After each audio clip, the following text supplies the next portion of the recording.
We have some crazy changes in the weather department as we approach Thanksgiving. What's going on, guys? Certified meteorologist Jonathan Kegis with you. In this video, we're going to talk about a wild ride in the temperature department over the next really couple of weeks. So we're kind of looking a little long range. And we're going to start things off with the temperature anomaly. We're going to show you the weather pattern involved with this. And then we're going to get a little bit crazy and we're going to show you some of the actual temperatures as we approach Thanksgiving. Stick around for this, too. You're going to want to see where the source region is for this batch of cold air that is going to be impacting especially the eastern two-thirds of the country. So if you're interested in the weather and staying up to date as we venture through the rest of fall and get into the winter, you come to the right place. Hit that subscribe button. Give it a thumbs up. Share it with your friends. All right, we're going to jump into the temperature anomaly as we move into the upcoming weekend. Here we go on November 17th. We're going to pull out our dabber here, and it's not really going to feel too much like fall in Minnesota through Chicago. What you're seeing here is the anomaly. So that's not the actual temperature that's popping up. This is going to be whatever your average temperature is, the anomaly. So that's 10 degrees warmer towards southern Minnesota, northern Iowa, 14 degrees warmer towards Chicago, toward Oklahoma City, about 10 to 15 degrees. We have the big chill towards Utah and into Nevada, into California as well, 10 to some places 15 to 20 degrees below normal. If I sometimes say below zero, I'm meaning below normal. Sometimes my mind just goes there. Lived in Minnesota for a long time, so I'm used to saying below zero a lot, especially as we get into the winter. So just know on this map anyway, we're talking about below normal, pretty normal through the eastern seaboard, right along the coast. And then still warm and unfortunately very, very dry for our friends in the Northeast. We need some rain to put out the fires. Big time drought ongoing. All right, so we're going to take this out further, and you see where that bubble of heat moves. This is going to be the week before Thanksgiving, so the Thursday before Thanksgiving. Now we're looking at a giant change here. Bring out the dabber. Look how warm it is in the Mississippi River Valley towards Tennessee into Kentucky. We're talking 15 to 20 degrees above normal. That extends into western PA, southwest Virginia toward Roanoke into Pittsburgh, also through the deep south into Florida, a little bit above normal, about 10 to 15 degrees above normal. As we get into Thursday, look how cold it is toward Denver. We're talking 20 to 25 degrees below normal across the Rockies and then into the west. Watch what happens, though. Let's take this out a little bit further. All of that cold starts to push to the east a little bit. There's Sunday, November 24th, and then that starts to settle into the extreme southeast corner of the United States. So as we approach Thanksgiving, Tuesday, Wednesday, Thursday, that's where the core of the cold is. I think this is the European model, and I think it might be underdoing some of the cold that is coming into the southeast. We could be talking about 30s as far south as the Florida Panhandle into that Monday the 25th, Tuesday the 26th time frame. That is all because of this big dip in the jet stream right here. We're fast forwarding out to Wednesday, November 20th. And this is a wild jet stream. The big time warmth by Wednesday, November 20th starts to build in the west, just like what we showed you with those anomalies. I wanted to show you the mechanism responsible for the warmth. And then we had this big upper low hanging out in the nation's midsection. And then that dip in the jet stream goes a little bit further to the east. And then that's what brings the cold into the first part of getting into the weekend prior to Thanksgiving. That's Friday. That's November 22nd. Of course, the Thanksgiving the week out before. But then we're looking at, again, that chill kind of hanging around for some of us anyway toward Thanksgiving. What I'm showing you now here is a backwards trajectory parcel tracking model. And I have it set to Central Florida because this is where I'm hanging out in the Orlando area. But it goes for everybody because here's where the source region is right now. It's just south of the Arctic Circle. The Arctic Circle pretty much starts just to the north of that red line. So as we sit here on the 15th of November, our air mass is charging up, hanging out on the western side of Alaska, even in eastern Russia.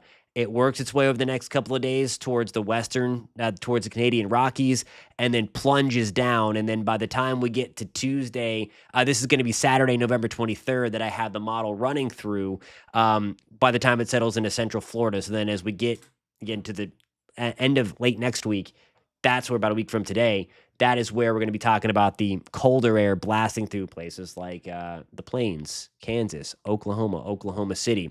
I want to show you now we're going to go back to the other weather computer to show you some numbers, and the numbers here are a little tiny.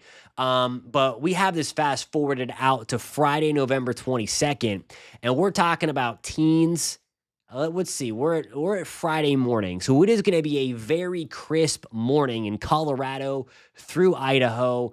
We're talking 20s and 30s in Montana, teens and single digits in the higher elevations of Colorado. Remember, we have all that snow that's going to insulate the air mass wonderfully. Great news again for the ski lovers out there. This is just from the temperature. There's also likely going to be some severe weather in the south and all that jazz as well as we're talking about. As we're talking about that cold coming in too. Here's the southeast corner. This is the same time frame. St. Louis. This is going to be Friday morning, 30s. 40s as far south as New Orleans on the 22nd of November. This goes out. I was talking about the colder air in Florida. There's 40s in the Panhandle right there. I think we're going to have the potential in the Florida Panhandle to also sneak down into the upper 30s. It might be a little bit colder than the Euro is suggesting. 30s towards Pittsburgh on the 20. This is now the 26th. And then there's more cold to end November. So the point I want to make with this video here as we kind of look a little long range is there's going to be some cold shots. The oscillations that we typically look at, and I'll bring some up for you. Let's go back home here on weatherbell.com. And I want to show you the teleconnections because this is how we can forecast something like this. And it's all going to be about the kind of the teleconnection. So to weather nerd out, and again, we love to do that on this channel. So if you're a fan of the weather, hit that subscribe button for me. Hit that thumbs up too. It helps YouTube push it out to more people. The Arctic oscillation, it kind of measures the sloshing of the polar vortex you talk about. And when it's negative, it's more conducive to the jet stream buckling and allowing that colder air that hangs up at up north, way up north, where I showed you, to spill down. There's that backward trajectory model again. So that kind of working out and everything. And that's how we can kind of see some things a little bit on the long range side. So that's the Arctic oscillation. North Atlantic oscillation. So for my friends in the Northeast that like to have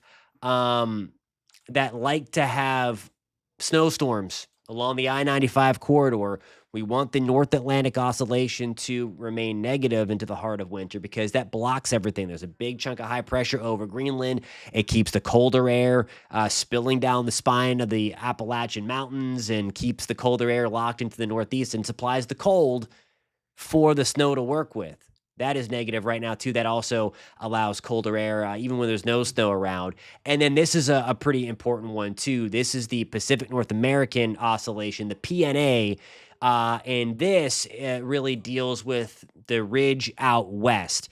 You need to have the ridge. Weather nerds know that we talk about the Boise Ridge, and this promotes that. So you see it kind of going positive. That is when we have the ridge here, and I'll go back to the screen and show you the model. And when we always talk about long-range forecasting, you can't just take a model run and just, oh my gosh, something's going to happen, let's post it all over social media. You got to have it backed up by at least a little bit of science and meteorology. So when we're looking at a crazy pattern evolving as we move towards the middle and latter stages of next week and maybe even continuing into Thanksgiving week, the teleconnections, the AO, the NAO, the PNA would suggest it. And then we look at the model here, the upper level pattern, and you see that to a T, a positive PNA with that ridge out west and the trough in the east. The AO allowing the Arctic air to kind of spill down or the near Arctic air in this case, and then the blocking over Greenland to help push that colder air even further south and keep it entrenched there. You got to do your homework a little bit rather than just posting stuff all over social media. You guys know the drill. All right. Great to see everybody. Bundle up. What has been a warm November to date for a lot of us, exceptions of parts of the West. It's going to turn colder for almost everybody at different times. We showed you that timeline. If you're interested in staying up on long-range forecasting, the weather as we go into the rest of fall and winter ahead, you've come to the right place. Hit that subscribe button, and we'll catch you next time.